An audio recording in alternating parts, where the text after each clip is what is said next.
Hey everybody, Scout Crafter here again. It's Monday, Mishmash Monday, and I hope you had a good weekend. I had an absolutely fantastic weekend. On Saturday was Jacktown Steam Engine Show, and it was the best show, best winter show I've ever been to. It was absolutely fantastic. We had a great time. A bunch of people are there, a bunch of good, I'll have the video on Wednesday. I don't want to give you any spoiler alerts, but there was good stuff. For today, just have a short video today because of a busy old weekend. But today's video, I did some product reviews. I got some Christmas gifts that I wanted to show you. I thought they were pretty interesting. Gifts I never had before and different things. And I thought we would check that out. So let's get right to that. Okay, now, if you've never had what's commonly known as a headlamp, you're missing out because these things are fantastic, especially when you have to keep your hands free to work on something. And or automotive, or if the lights go out and you got to get to the fuse panel, you don't want to have a flashlight in one hand and be working. They're well worth their money. Now, I've had dozens over the years. I started off with Scouts, but these are just a few I picked out. Some of these have some drawbacks, and remember when they first came out, these are kind of semi-new. The LED, the early ones were incandescent type, and some had battery packs that hung on your belt, so you didn't have that bulky thing on your head with the extra weight of the batteries. But these are the early LED ones, and you could see here the type that they were. They basically had a array of LED lights and a little switch on the side. Let me tell you a couple things I like and don't like after having so many. First of all, I'm not crazy when they have that very blue light. I don't like the blue light. I much prefer a warmer light. That's just for my preference. But here you can see I'm not crazy about a multitude of going through a menu of switches. I hate the SOS feature. I never, use it. So just every time you turn it on, and the switch is what usually will go on these. The LEDs last a long time, but the switches go because you got to keep going through this stupid menu, low, medium, high, so that I don't like. But this thing here, it's a little bit bulky. You put on your head after a while, it becomes a little bit of a pain. So, these didn't last long. And then they started making them smaller, like this one here. This one here, again, it's low, medium, but I like this one because this one had a red light, and when I do astronomy, this is a really handy thing to have, a red light, especially for a headlamp, because we use red lights to keep our night vision. This one here, it's a little bit better model. This is a Streamlight, a little bit better model than these inexpensive ones. Same thing, kind of with the low, medium, high, but no SOS feature, but it's got the bluish light, which I'm not crazy about, and they use usually AAA batteries. But let me show you something that was given to me just this Christmas. Now, when I received this Christmas, and here's what it's called Anywhere, but I guess different manufacturers make them. And what it is, it's both that you could wear it on your head, or you could wear it around your neck. And these actually do pop off. You can pop them off here if you wanted to use them. And it does swivel up and down, so whenever you wear them, it's actually a very nice design. Now, the switch here, it's a nice switch because it's low, high, off. And listen to the switch. You can almost hear it. You hear that? It's a positive click.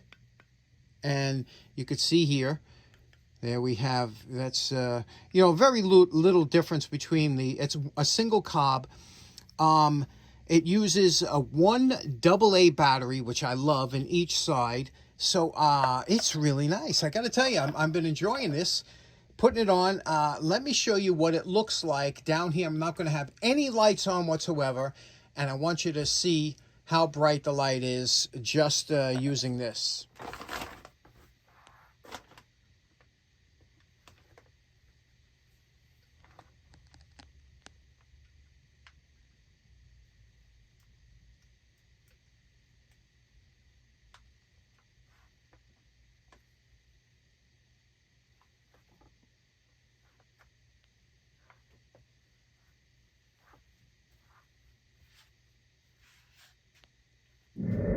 So you can see this is it's a very nice light, throws off a tremendous amount of light. Very impressed with it.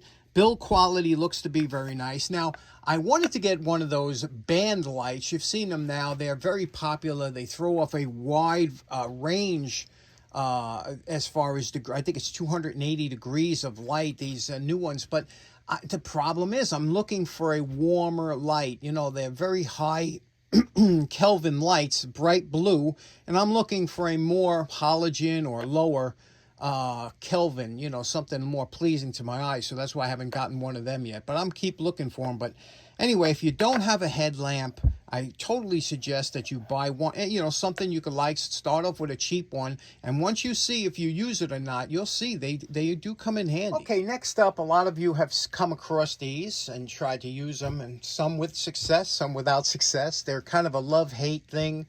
Some of them are better than others, and what they are extended, they're lighters, but with an extended tube, especially for guys like us that collect lanterns, things like that, comes in handy. One thing you have to remember, this safety is always a pain. You got to hit the safety, then you got to click it on. But what you have to remember is whenever you're using these, if you want to be successful, this one here is nice because you could see it shows the level of, I guess that's butane in there that it has, the liquid fuel. You could see the level. One thing you have to remember when you're using these is that the first thing you want to do, obviously, is you have to hit the safety or you can't really pull the trigger. So that's what this is for.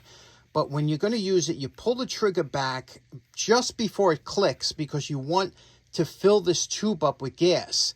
Now, you'll see a lot of people pick it up and they go click, click, click, click, and, you know, it's not working right away because they didn't give it a chance for the gas to travel up. So just remember that this is a butane dispenser. It'll let the gas flow up the tube, and if you're going to be clicking it before, you're not going to have any luck. So here, I'll show you what I mean. I release the safety. I'm pulling back. I'm letting the gas go up the tube like this. Now I'll click it, and you see it lights right up. Whereas if I was to sit there and try and, you know, click, click, click, sometimes they don't work on some of them. You know, especially if you haven't used it in a while, the gas dissipates. I find these, like I said, they can be a love-hate, but the best one I found is the Scripto wind resistant, because this one here is a little bit like a torch, and I'm going to show you. Yeah, let me focus in here. You see that there?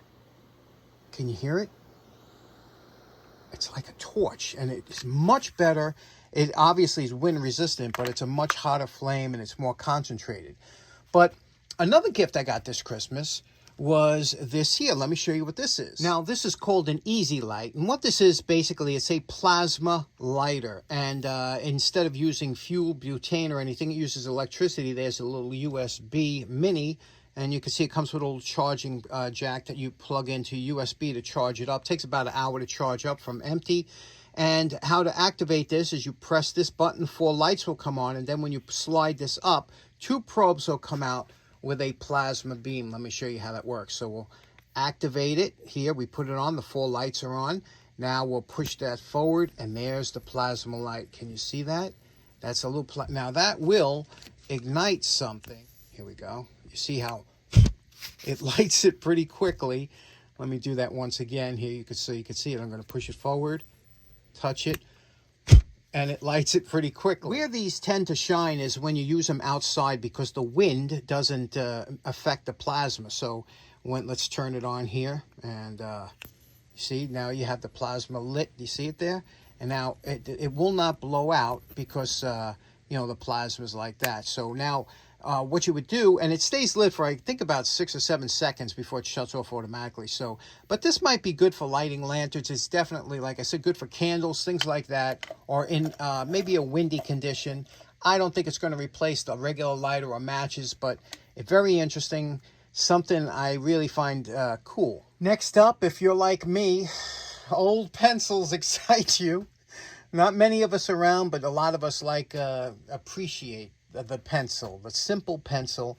And if you don't know anything about pencils, usually they come in different hardnesses, which means the graphite, the filling that makes the mark, has different hardnesses. And so if you're going to use it for artwork, you might want a softer one. If you're going to use it for drafting, you might want a harder one. And there's usually a chart that they go by, and that chart will show you the hardness of particular leads, or what they call leads, the graphite of the pencil.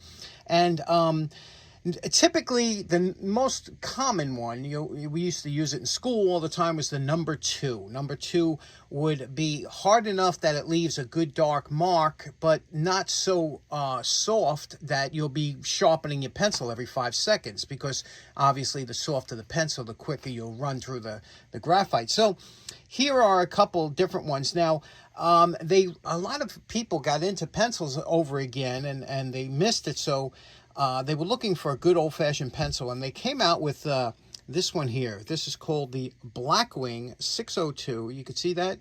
This particular pencil they came out with, it has a replaceable eraser. You could pull this out and you buy the erasers and stick it in.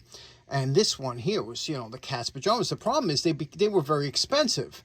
And not when they were first made, but when they reintroduced them. These things are over a couple dollars a pencil. Nobody wants to really spend that unless you're really a pencil enthusiast. But my good friend by the name of Sar August, he sent me an email and he says, John, I know you like pencils. You got to check these out. And what they were Mitsubishi. You see, Mitsubishi, made in Japan. What did I tell you about stuff made in Japan, right? And he said these, and sure enough, I went online, I looked them up, and I said, I ordered a box. They weren't too expensive, and check these out. Look at them. Look at them. Beautiful, huh? Just a beautiful. I said, oh, they look nice. The lead, or the graphite, is centered nicely, which makes a big difference when you're sharpening it. And it just looks like a nice, finished nicely. It's got a nice eraser. Let's try it out. Now I'd like you to take a look here, and you could see that the writing, or how it looks like. Now, you remember what I was telling you, that the higher the number, for example, these are all number 2s, the top 4.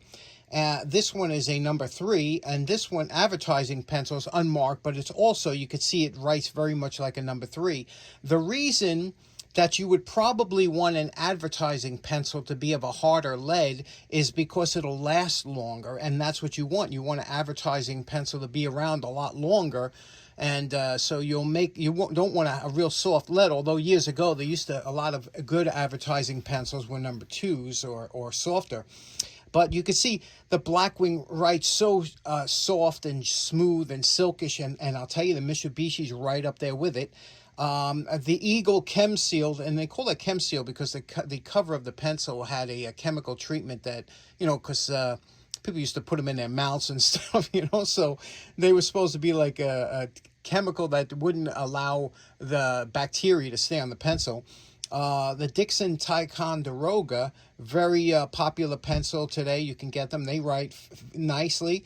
And the number 3s, I'm not crazy about the number 3s. Let me show you. Now here I'm going to show you, again, on the 602, it says half the pressure, twice the speed.